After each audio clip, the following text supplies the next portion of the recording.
Hey, welcome everybody to this Helpful Village webinar of May 21st. We are going to proceed with the agenda of the day. Actually, we changed the order of our agenda because we usually do news first, but today we decided to go with reminders first, then the new features of the month, and then discuss because we have some news, and then there is some discussion. So this is what we're going to do. So we'll start with the reminders pretty quickly. Today is the release webinar. Essentially, is us giving news to our villages. Next week is Q&A. So basically, you can send us your questions, and we'll be answering any question you might have. That's May 28th. And then the next Helpful Village release webinar is going to be the third Wednesday of June. That's 18th of June. Manuel, can we give the permission to rename Yes. the users? Well, I don't know. Let me see more. I don't know if I need to stop sharing my screen. Let me stop the share. I know how to do it from here. Tools, rename. Okay, it's authorized now. Thank you. Yeah, now I lost my slides. I hope these are the ones. Yes, so basically we're discussing about the dates. And then here there are a few links about essential resources of Helpful Village, the Helpful Village Training Docs Guide, the Help Center, and Slack. So if you're not aware of any of these tools, you should write something on the chat. And Anastasia, you can share these links on the chat too, so that can help for people that don't know about those. As for the Q&A webinar that we do next week, basically, if you can, we like asking you to send your questions ahead of time. If you can send them to hvusers@helpfulvillage.com, those questions go to Anastasia. Anastasia collects all those questions and put them in a Google Doc, where basically we have a long list of questions, and then every month, actually, we come back and then answer those questions. So if you can send your questions ahead of time, we can prepare the answers. So please use this email to send your questions.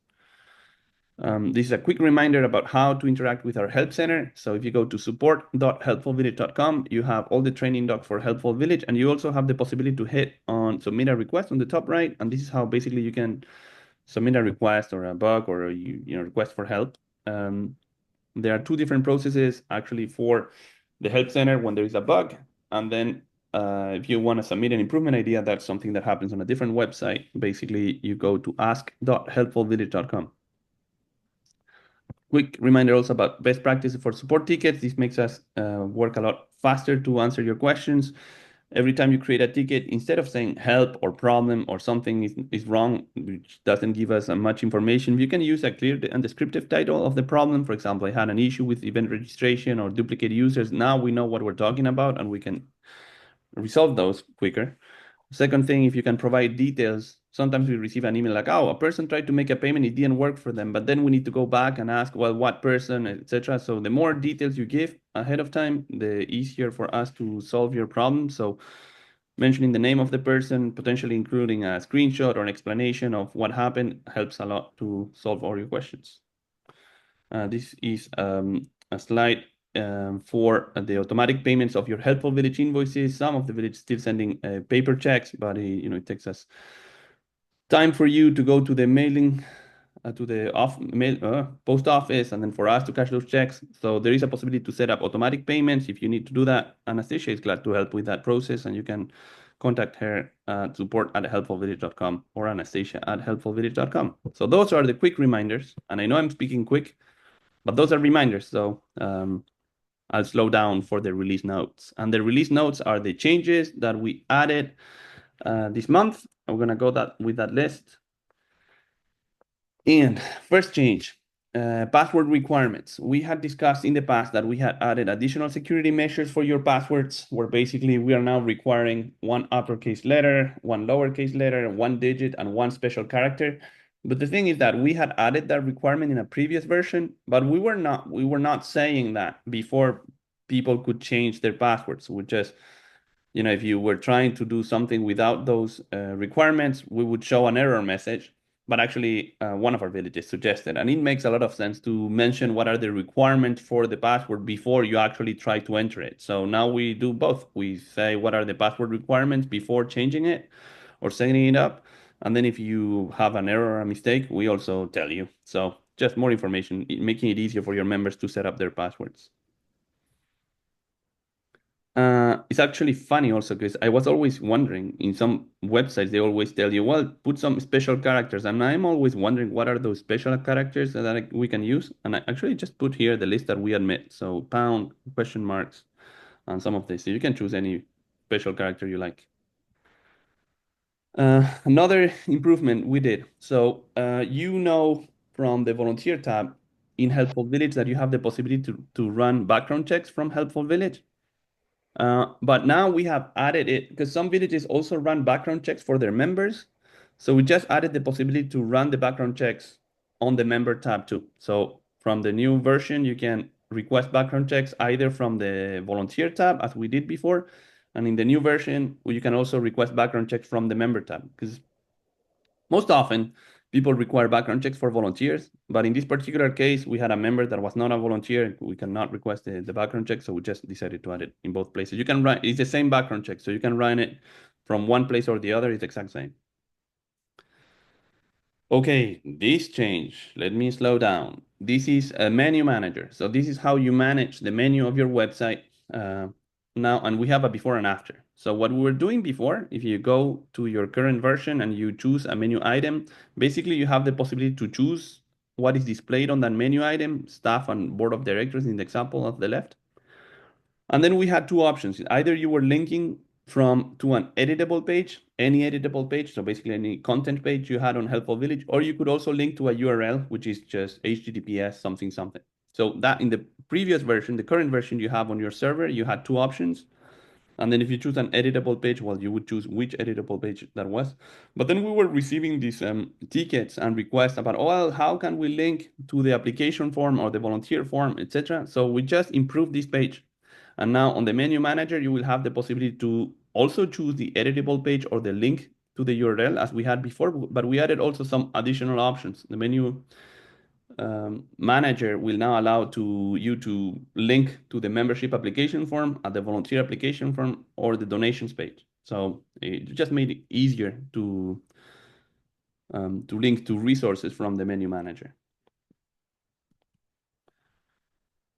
Okay, this one has a lot of text, so let me read this one for you. So when we were requesting a background check, right? You have a volunteer, let's say, or a member, and then you ask them to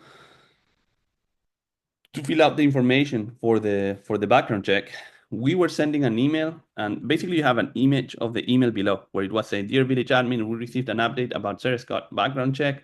The status is now created." So it was created, but the sentence that we had at the bottom is what you was wrong. Basically, we're saying the person has completed the checker process and the report is on its way.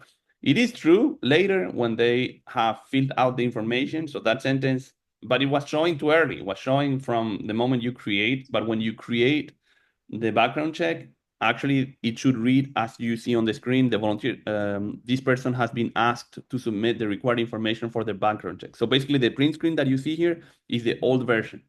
It was saying the volunteer has completed the checker process and the report is on its way. When it was created, that was wrong. Now we do it correctly. This person has been asked to submit the required information for their background check, which is correct. So we just had a misleading line on our email, so just change that. Okay, we have an update on the event participants report, also called event registrations. So what happened is that this is basically, it gives you a list of all the registrations to your events. But we were working with a village that was pulling a very heavy report. And that very heavy report, we got an error, basically a timeout, because they were requesting too much data in the middle of the day. So we just made it so that if you require this report for a small or a reasonable amount of time, for example, if you want to see the event participants for a month or 2 months or 3 months, we generate that report immediately. But if you need this report for a longer period of time, in this case, I think the village wanted it for 1 year. Well, then it doesn't really make sense to run that report in the middle of the day because that would hurt the performance of the servers for the interactions with your members. So what we do is that if you want a small report, we can produce it right away. If you want to have a huge report, that one should be running in the middle of the night so that it doesn't hurt your user experience of your members. So that is also coming with the new version. And this is a small fix also in language. For those villages that are using Village Talk, which is the online discussions between villages, we just noticed, I mean, Village, actually, Glenrock Village let us know that we had an issue in the title of one of the emails where we're saying, well, this person posted a state and national online class. That was the title of the post. But then we were saying in the Glenrock Village Talk, we were using the short name for the village, but actually it should use the full name of the village. So that is a better display, more elegant display of the emails that are being sent for Village Talk. Okay, so those are the changes that we have for this month. I can potentially do a demo later, but I don't even know if we need to because those are pretty obvious. So I don't think I'm gonna do a demo. Those are quite Uh, self-explanatory. But Manuel, yes, are you going to put the changes that you talked about last month in yes, this month? they all come together. Yes, and I know basically what happened is also what we're gonna discuss here in the news. We had the April release. We decided to delay it because we were all over the place and was traveling. So now that we release May, it contains all the changes of April and May. Could Thank you. you like send us an email or something and let us know that? Yes, okay, no problem.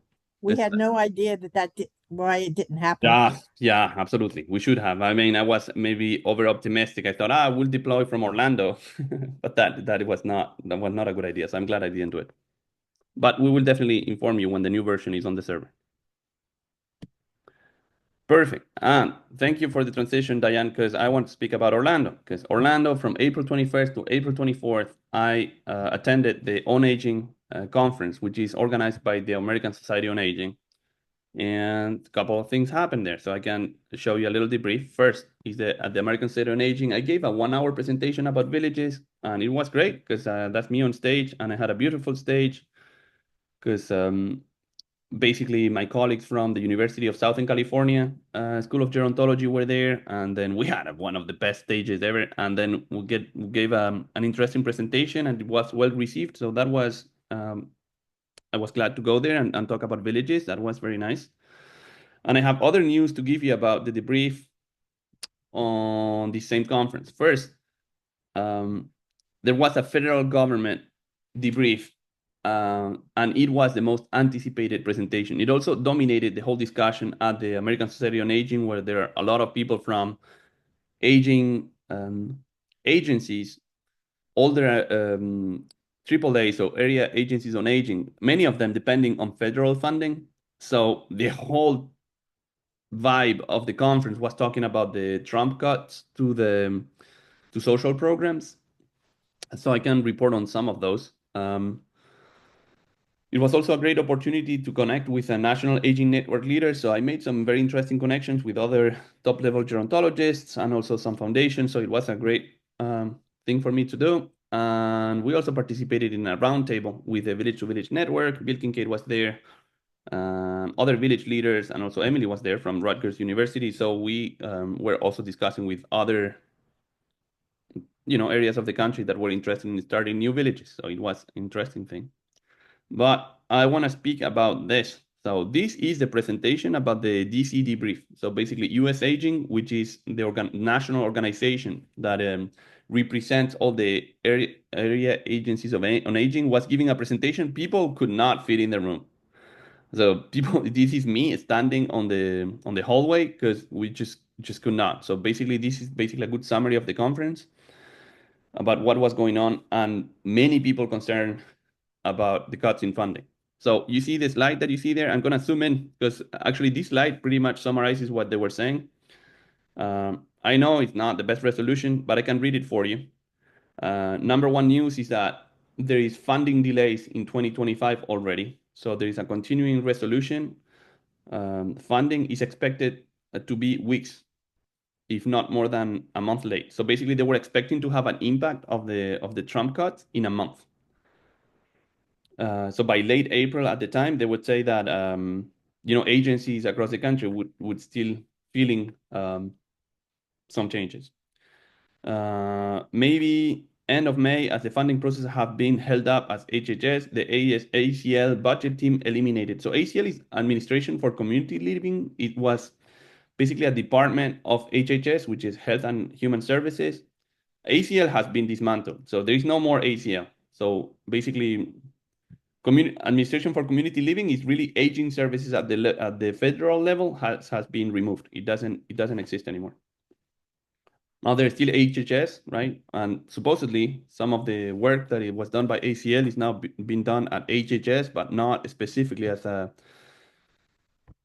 an aging agency. Obviously, discussion about how Doge and basically Elon Musk, etc., with cuts and what was going to happen. Now, it is not on the slides. Well, they were saying that we expect that states and AAAs and providers will face gaps. So what they were saying, if I understood this correctly, and I'm not, master politician, but they were saying that there were appropriations. So basically, some of this funding for aging programs had been appropriated by Congress. So that decision was made. But basically, the Trump administration was delaying how they send this money to programs, and they were saying that many agencies were already cutting some programs and stopping some employees and things like that.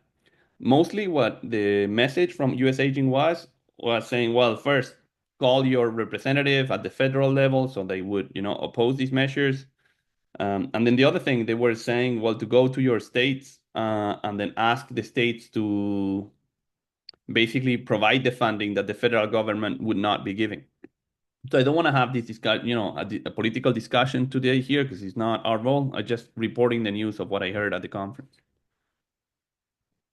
I have other news that is maybe more fun, is that I went to Madrid on May 12th, as we had expected, because there was as finalist of the international awards for the MAPFRE Foundation. MAPFRE is actually the #1 insurance company in Spain. It's also the #1 insurance company in Latin America. And they invited us to participate in their social innovation contest, and we were invited to present at the Reina Sofia Museum, which is one of the best contests where basically all the modern art painters from Spain have their, Guernica, which is his painting, and other paintings. So it was a huge experience. And so I want to report a bit on this. We had a full room of important people there in Spain. And among them, there was the Secretary of State of Innovation and the representative from Latin America, which obviously has a strong presence in Spain. And we had a great stage. This is me presenting our work for the contest, and it was a pleasure to present in this setting. And then the other news is that we won the contest. So we're the champions. So there were basically other projects participating from Brazil, Chile, and other places. But they decided to give the prize to us. Yay! So that's cool. So I taking the red brick with us, but I wanted to share this with the whole group because this is our collective work that we are being recognized. We organized a webinar before going to Madrid, and I will be sharing that slide because we asked all villages to give us their input about how to present villages in Madrid, and that was very helpful. So I would like to, and we have the recording for that webinar. I remember Gail was there because she gave some brilliant ideas from Sausalito, and I know there were many other villages that were there that day. And that preparation led to my final presentation in Madrid, and then they gave us the prize. So it's a huge pleasure to do that. So there are two things on this slide. First, on the right, there is me, but the person carrying the red brick is my sister. So Cristina was there. She flew in from the Canary Islands, which is about 2.5 hours. And then she came with my mom and my nephew. So we did a family reunion in Madrid, which was beautiful. And it was awesome. Also great to share the prize with Cristina and also with my mom, which is, as you know, inspiration of the project. We need to write a post about the debrief of what happened in Madrid. There is a video recording. I'm going to play maybe 2 seconds of it here. But it's kind of some sort of a TV show that they were running. So really professionally run by this great foundation. So I'm just going to play here for a second. Acevedo, su fundador y CEO, que suba para contarnos este proyecto. Adelante. Gracias.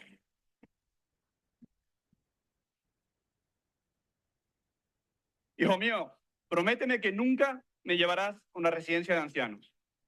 Así empezó Helpful Village. Mi mamá, aquí presente, a los 63 años se ocupaba del viñedo familiar, produciendo en la tierra volcánica de Tenerife el vino de Canarias. Y yo, desde la Universidad de California, hablo con ella, en el día en el que tiene una operación de rodilla y tras la cirugía vuelve a casa con las rodillas bien hinchadas. Yo le digo, mamá, escucha a tu cuerpo te está diciendo que es el momento de jubilarse. Y ella me dice, no lo voy a hacer, yo no me quiero quedar en mi casa sin hacer nada. Digo, oye, pues vale. Y además ella me dice, hijo mío. Okay, I'll pause that because I don't know if everyone is following the Spanish, but we can make that video. It's online and it's available. So it's about, I think I had 3 minutes to present the project, which is a huge challenge. When we met with village leaders before going to Madrid, we spent a full hour trying to, see all the details and subtleties and angles we can discuss. And it's really the hardest part was summarizing in short amount of time, but it was good. If anyone is interested in understand Spanish and interested in the presentation, we are happy to share the recording. Acevedo, su fundador. And that's it. So basically that's for Madrid. It was great also in what we learned and the opportunities. So different things happen there. First, broadcasting, promoting the idea internationally was interesting. I think that the village concept needs to be defended. It's kind of interesting how this presentation is structured today. So at the same time, we're saying, well, the federal government is disengaging from supporting older adults in America, right? And then at the same time, it's like, well, maybe obviously sad and many useful programs will be reduced. But for me, because I'm an optimist, I tend to think that it's an opportunity also for villages to say, well, maybe if the federal government, this federal administration is not supporting older adults as they should, maybe there are other organizations like villages that can do it and participate in contributing to this support network. The other thing that was interesting to me is realizing the interest of philanthropic organizations and foundations in what we do. So here in this particular case, they gave us an award. And maybe we're thinking, well, there's maybe we need to get out there a little more also with other foundations. We made some interesting connections. There is even the possibility for some people that told us that it would be interested in starting a village in Spain. So all of these things, I think, contribute to raising the awareness about the village model and promoting it. And then in the end, receiving more resources and funding for all the work that you do. So that opened a lot of new questions. That's the news report. So basically, we can open up to Q&A. We can do Q&A about the features. If you want to also comment on what happened in Orlando or what happened in Madrid, I'm okay with that. The only thing I would ask the participants is two things. First, we have a Q&A webinar next week about the technical aspects. So, if it's not related specifically to the improvement that we're mentioning this week, I would just say hold them for next week. Second thing that I would ask is that I would like maybe to have a discussion now about, what it represents for villages in a positive way. And I would like to avoid kind of having a political conversation or, I went to Orlando and people were blaming the Trump administration and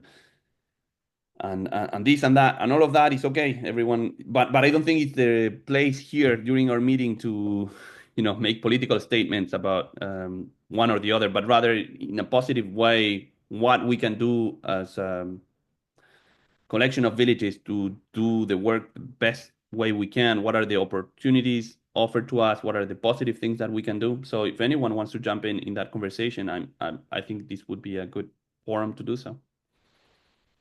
So I don't know if we have any questions today. If you do have a question, please feel free to raise your electronic hand or unmute yourself and let us know what you think. But this is basically what we have for today's webinar.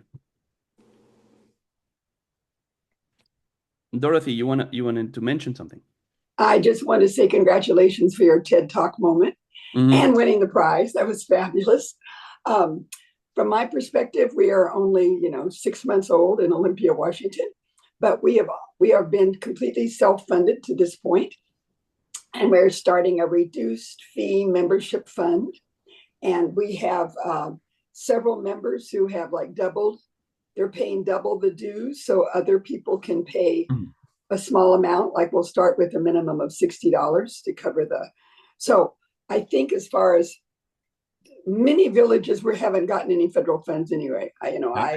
So I won't go how I feel about what's happening because I don't like it. But I think it might support the village movement. Yep. And in our community, we're finding people want even more to be part of a community where they trust each other, know each other, and are committed to helping each other. And so we aren't expecting nonprofits or other paid staff, it gives us more impetus to keep this going. I love your message, Dorothy. I think very much in the same way. I think we could be complaining here, right, about budget costs and things, but that's not going to help us in what we do in this group today. I mean, we can do it with our families or other people, but I don't think here we should be discussing about the politics, but rather about the actions we can take to do our part and help. And I agree with you. I think there are new opportunities because there is a new conscience about the importance of this social support network, and there are other people contributing. I wanted to share experience I had before, right? Because I had participated in this American Society on Aging, right? And there was a program for diversity. And basically it was interesting because I got a chance to discuss with all these foundations. And when there was obviously the tragedy with George Floyd, right, with the police intervention and racism, obviously that's dramatic and is horrible. But at the same time, foundations across the country started working on DEI topics and including DEI as a reaction to what had happened socially. And I think here there could be the exact same thing. It's like, well, there are cuts at the federal level and government, but I think we should take this as an opportunity to go fund sources and funding sources and motivation in other places. Maybe all of these foundations and aging foundations or local foundations, etc., can provide funding because they recognize that, because there is a dissolution of some of these resources, the village can jump in and help in a different way. And in my opinion, I was discussing with my boss from USC. USC was a little bit concerned because there are cuts in research programs also. There is also challenges with student visas and things like that. So a lot of people concerned about funding resources. My optimism also made me say that, yes, of course, there are many challenges, but sometimes when there are these risks, there are also new opportunities. I have always said for years that villages are the most cost-effective aging program there can be. We don't have to build a $10 million building. We can have people in their homes, or organize, coordinate, use volunteers to do a lot of work. If we calculate the cost of an aging program or a traditional aging program, the cost of a village, we are more cost-effective than anything else. So if we are rethinking our social support network, I think we should take it as an opportunity of saying, hey, maybe we should have a look at what villages are doing. I think we should get our voice out there a lot more. And I had the pleasure to be doing that. And that can translate into new opportunities and a new boost for villages. So I think rather than losing motivation, we should gain the motivation of saying, well, we need to go after these opportunities and lead the good fight. But that's me. Maybe it's too optimistic. I don't know. Do we have anyone else that wants to jump in? And maybe not. I don't know. We don't have anyone else. I saw a question. Oh, no, that's good. Perfect. So we don't have to extend the modification. We will be distributing some of the news that we shared with you today. So we need to do a MailChimp post with the announcement of the Madrid recognition. We have a few recordings that are really interesting. I really like the session that we did with villages, preparing the session for Madrid. So it was not really me talking, but basically collecting points of view from different villages. And then I'll publish also the presentation in Spanish for those that understand Spanish. And for those that don't understand Spanish, it's a great opportunity to learn Spanish.